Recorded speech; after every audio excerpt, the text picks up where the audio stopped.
Rich dad poor सन का ये मतलब नहीं है कि जो बाप है वो बहुत पैसा वाला है तो बेटा उसका गरीब है। पुअर सन का मतलब ये है कि जिस तरह से बाप मतलब आपके जो एंसेस्टर्स हैं, फादर, आपके ग्रैंडफादर ने पैसे बनाए हैं, आपको भी वही पैसा बनाने के लिए उतना ही मेहनत करना पड़ेगा। हो सकता है ज़्यादा करना पड़े। मतलब आप अमीर नहीं हो सकते। ज़िंदगी जो है ना वो मिडिल क्लास फटीचर लाइफ ही आप व्यतीत कर सकते हैं अगर आपने इस वीडियो को ध्यान से नहीं सुना। बिकॉज वीडियो में मैं बताने वाला हूँ आर्ट ऑफ क्रिएटिंग वेल्थ। पैसे बनाए कैसे जाते हैं। कमाने की बात नहीं कर रहा हूँ, कमाता तो हर कोई है। मेरी सोसाइटी में जो सब्जी बेचते है डेली देखता हूँ, उसको एक बार अगर हम पूछते हैं तो बोलते हैं सर मैं भी 30-40 हज़ार रुपये कमा ही लेता हूँ। तो वो 30-40 हज़ार में 25 हज़ार बचा लेता होगा।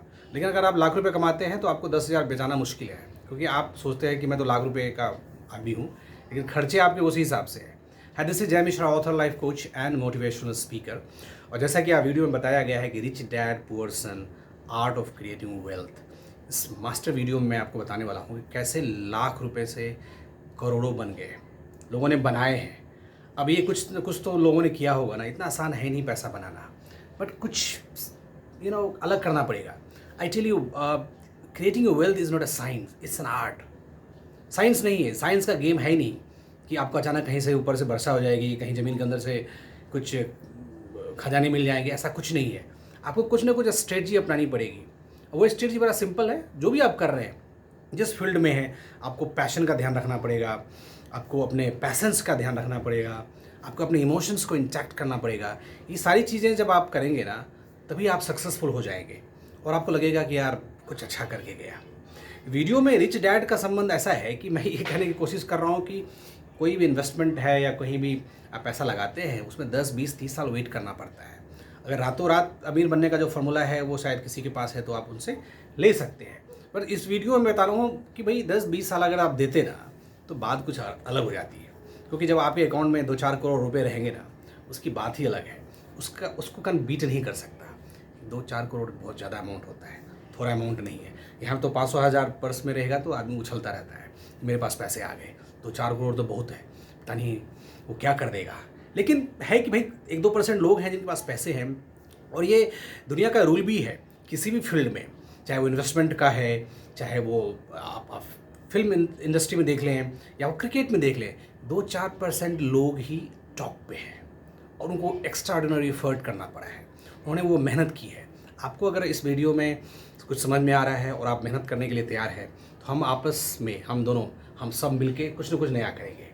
तो कुछ पहले स्टोरी बता देता हूँ, क्योंकि उस स्टोरी को समझना ज़रूरी है। कुछ एग्जांपल्स अगर मैं नहीं बताऊँगा और 15-20 मिनट अगर भाषण करके निकल गया तो कहेंगे अरे यार क्या ये, मतलब क्या कुछ मिला ही नहीं। तो स्टोरी बताना ज़रूरी है। और स्टोरी शुरुआत होती है 1990 से। अगर आप 40 साल की उम्र में हैं तो 1990 आपने देखी होगी, आप स्कूल में होंगे। तो एक स्टोरी ऐसा है कि एमआरएफ का शेयर हुआ करता था, अभी भी है। अभी तो खरीदना बड़ा मुश्किल है, सोचना भी बड़ा मुश्किल है। तो एमआरएफ का शेयर 1990 में ना उसका भाव था 350 रुपये के आसपास, उसी के आसपास लुढ़क रहा था, 350। और आपके पास लाख रुपए शायद आपके पास ना हो, आपकी फैमिली के पास ना हो, लेकिन लाख रुपए थे भाई साहब। ऐसा नहीं है कि लाख रुपए हमने देखा नहीं था, क्योंकि 1 लाख की बात है तो 1, 2, 4, 6, 7 महीने में जमा होता है ना, वो पैसा आपको जमा करना पड़ेगा। तो अगर आपकी फैमिली ने, आपके पिताजी ने, आपके दादाजी ने 1 लाख रुपए का शेयर एमआरएफ का खरीद लिया होता, तो अभी टोटल नंबर ऑफ शेयर्स अगर आप देखेंगे ना, तो 1 लाख का अगर आप 1 लाख को अगर 350 से डिवाइड करते हैं तो नंबर ऑफ शेयर्स हो जाते हैं 285-290 के आसपास। और भाव चल रहा है अभी 1 लाख रुपए पर शेयर। तो 285 इंटू 1 लाख प्लस जो भाव चल रहा है ना पर शेयर का, उसको अगर कैलकुलेट करेंगे, सिंपल मैथमेटिक्स है, अराउंड 3 करोड़ के आसपास बैठता है लमसम। 1 लाख का इन्वेस्टमेंट 30 ईयर्स में 3 करोड़ रुपया है। अब कहेंगे 1 लाख रुपये था नहीं, तो ऐसा नहीं था। हमने अपने टाइम में देखा है, हम स्कूल में, कॉलेज में पढ़ाने में लोग बीटेक, एमबीए या एमबीबीएस करने में गार्डियन लोग खर्च करते थे लाख रुपया।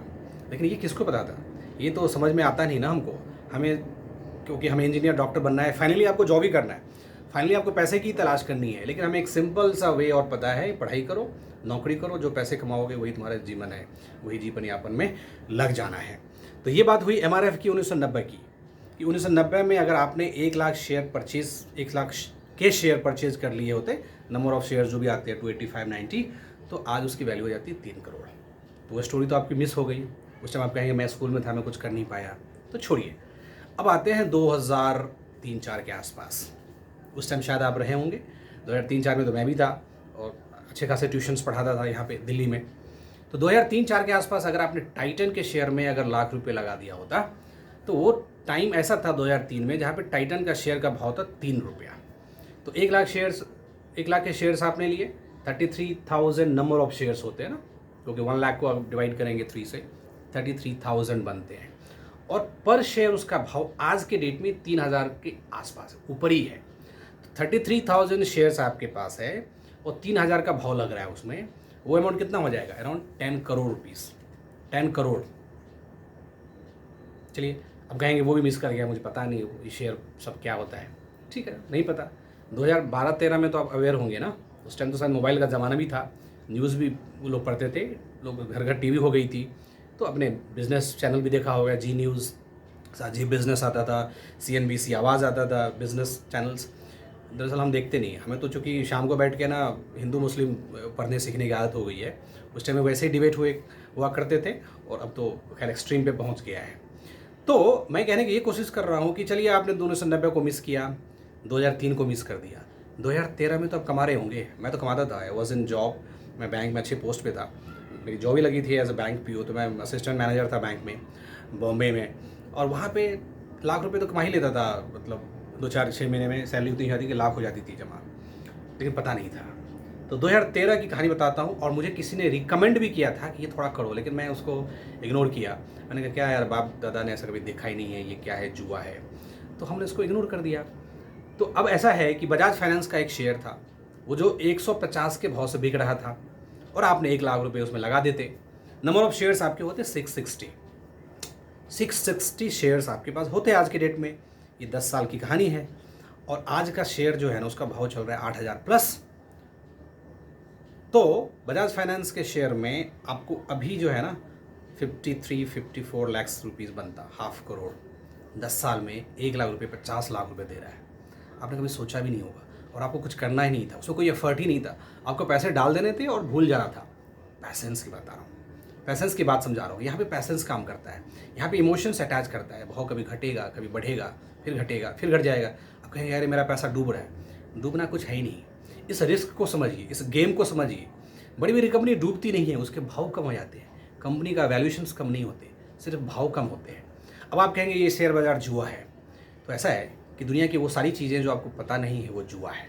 हर एक चीज़ में रिस्क है, हर एक चीज़ खतरा है, लेकिन आपको जो अलग चीज़ करने के लिए ना कुछ अलग तजुर्बा रहना चाहिए, कुछ अलग एफर्ट लगाना पड़ेगा, तभी आप ज़िंदगी में सक्सेसफुल हो जाएंगे। आप सिर्फ सोचेंगे कि भैया वर्क टू होम करके लैपटॉप पे काम कर लिया, 6 से 6 बजे तक ऑफिस का काम दे के घर पे आ गए, स्विगी से खाना बना लिया, खाना खा के सो गए, रात में उठे, और ज़िंदगी ऐसी चली, बुढ़ापे तक ख़त्म हो गए। और जो हमारा बच्चा आने वाला है वो इसी तरह से स्ट्रगल करके अपने जीवन को ख़त्म कर लेगा। तो वो तो मिडिल क्लास लाइफ है, फटीचर लाइफ है, तो वो एक अलग है। अगर आपका यही सोच है तो फिर आप जाने दीजिए। मैं उस सोच के बारे में बता रहा हूँ जहाँ पे आपको वेल्थ क्रिएट करना है, पैसे बनाने हैं। कमाने की बात नहीं कर रहा हूँ, आप कमाते होंगे ऑफिस में 10, 20, 40, 50 लाख रुपए, जो भी कमाते होंगे। मैं पैसे बनाने की बात कर रहा हूँ, जहाँ पे पैसिव इनकम है। आपने एक बार इन्वेस्टमेंट की और आपने बना ली, और आप कहेंगे यार ये तो मुझे पता ही नहीं था, मैं कैसे चूज़ करूँगा कि ये मुझे बजाज फाइनेंस खरीदनी है, मैं कैसे चूज़ करूँगा मुझे टाइटन खरीदनी है, MRF खरीदनी है। ऐसा है, कुछ आपको दिमाग लगाना पड़ेगा। 1990 के आसपास ना घर घर में साइकिल हुआ करती थी, तो ये आइडिया उस टाइम के जो हमारे बाप दादा हुआ करते थे, या आप भी उस उम्र में होंगे, तो आपको पता होना चाहिए कि अगर घर घर में आज साइकिल है ना, तो कल मोटरसाइकिल होगा, मोटरसाइकिल होने के बाद सब कार भी लेंगे। ये डेवलपमेंट है ना, ऐसा ही होगा ना। और उसमें टायर लगेंगी, वही टायर MRF की आ गई है मार्केट में, क्यों ना उसमें पैसे लगाया जाए। ये तो आपको सोचना चाहिए था ना, आपने सोचा नहीं होगा। चलिए जाने दीजिए। टाइटन की कंपनी, टाइटन घड़ी होती है, टाइटन इतना बड़ा ब्रांड है टाटा का, टाटा कंपनी डूब जाएगी तो फिर भारत में रहा क्या, है ना। सब कुछ उसी का होल्ड है सारी चीज़ों पे। आप कहेंगे कि टाइटन भी डूब गया, उसमें पैसे नहीं लगाए, आप जाने दो। फाइनेंशियल सेक्टर का ग्रोथ हुआ था 2012-13 में, जब बैंकिंग इंडस्ट्रीज, NBFC सारे इमर्ज हो रहे थे। उसमें से बजाज फाइनेंस एक इमर्ज हुआ, क्योंकि उस टाइम लोन पे, कंज्यूमर लोन मिलते थे, मोबाइल के लिए लोन, TV के लिए लोन, फ्रिज के लिए लोन, AC के लिए लोन।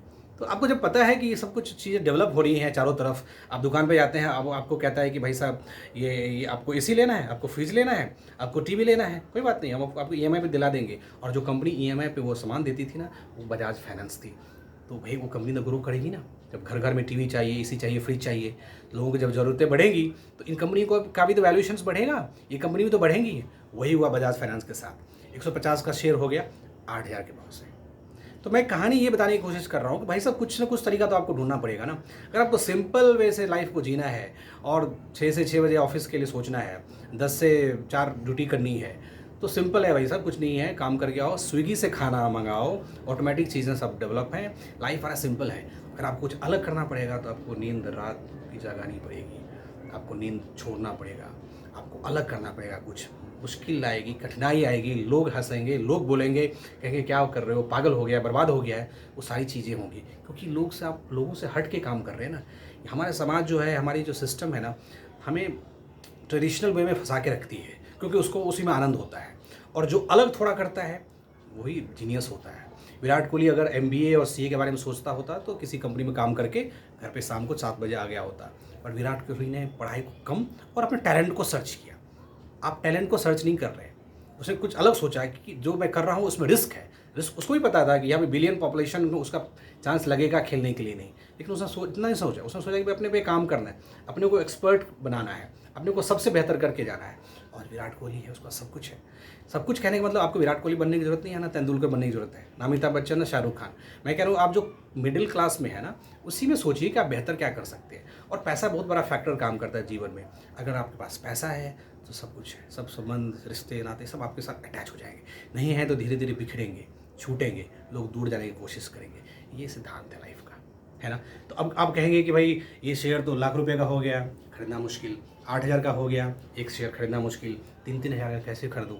तो इसमें मुझे एक शेयर याद आ रहा है कि जो ऐसा है कि भाई वो बिक चुके थे जब हम खरीदने के काबिल हुए, वो बिक चुके थे जब हम खरीदने के काबिल हुए।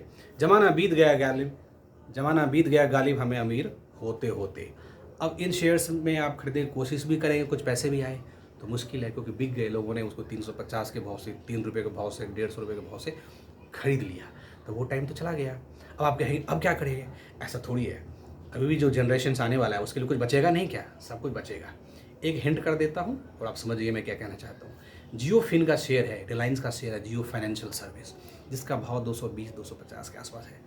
अब लाख रुपये डाल के देखो ना, डाल दो, एक साथ मत दो, 10,000 लगाओ, 20,000 लगाओ, एक साथ ऐसे जैसे जैसे पैसे आए लगा के देख लो, देखो 10 साल के बाद उसका रिजल्ट क्या होता है।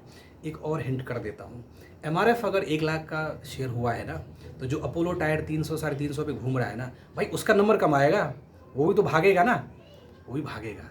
ये चीज़ें 2-4 पकड़नी पड़ती हैं। अब मैं चूँकि एक स्टॉक का एडवाइस देना नहीं चाहता यहाँ पे, क्योंकि ये एडवाइसेबल नहीं होता है as per the government guidelines, क्योंकि मैं रजिस्टर्ड सेबी का कोई रिप्रेजेंटेटिव हूँ नहीं, एजेंसी मेरी है नहीं। मैं तो एक नॉर्मल एक लिटरेचर टाइप की बात कर रहा हूँ, एक स्टोरी की बात कर रहा हूँ जो आपको मोटिवेट करे, आपको कुछ अच्छा करने की कोशिश हो जाए, उसमें आप करें। देखो बर्गर पिज़्ज़ा खाते हो ना, उतने में एक शेयर मिल जाता है, खरीद के देखो, 2-4 लेके देखो। अशोक लेलैंड कंपनी है जो इतना बड़ा ट्रक बनाता है। मारुति सुजुकी जो है ना 10,000 के भाव से चल रहा है।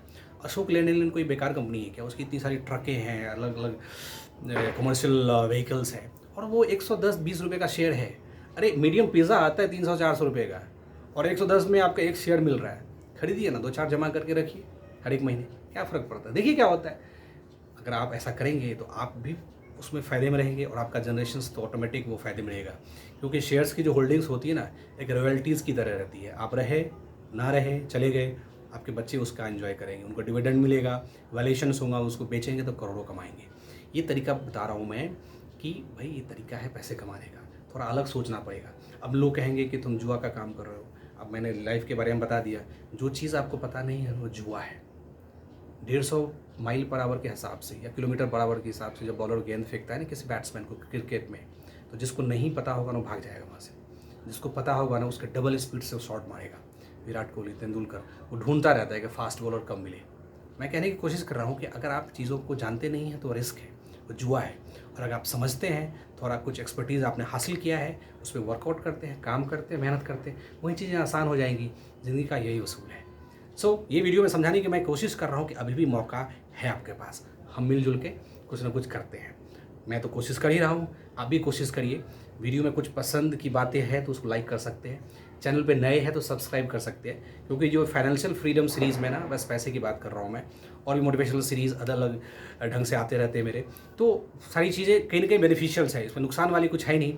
और सारे वीडियोज़ आप देखते होंगे, पता नहीं आपका टाइम पास होता होगा, आप क्या करते होंगे, बस इस वीडियो से इतना तो ज़रूर समझ में आ गया होगा कि कुछ ना कुछ तो मिल रहा है ना, इसका कॉस्ट जीरो है। तो अगर कॉस्ट जीरो है तो सब्सक्राइब करने में क्या जाता है, लाइक करने में क्या जाता है, ग्रुप्स में शेयर कर दीजिए, कुछ है नहीं, आपका कुछ जाएगा नहीं, आपका कुछ जाएगा नहीं। मेरा कम से कम मोटिवेशंस मिलेगा कि चलो चलो अच्छा वीडियो का कुछ रिकमेंडेशंस आ रहे हैं, लोग समझ रहे हैं कि मैं कहने की कोशिश क्या कर रहा हूँ। This is what I discuss about this financial freedom series में। Thanks for watching. कुछ नए वीडियोज़ लेके आऊँगा स्ट्रेटजी पे अगले 1-2 हफ्ते में। Thank you.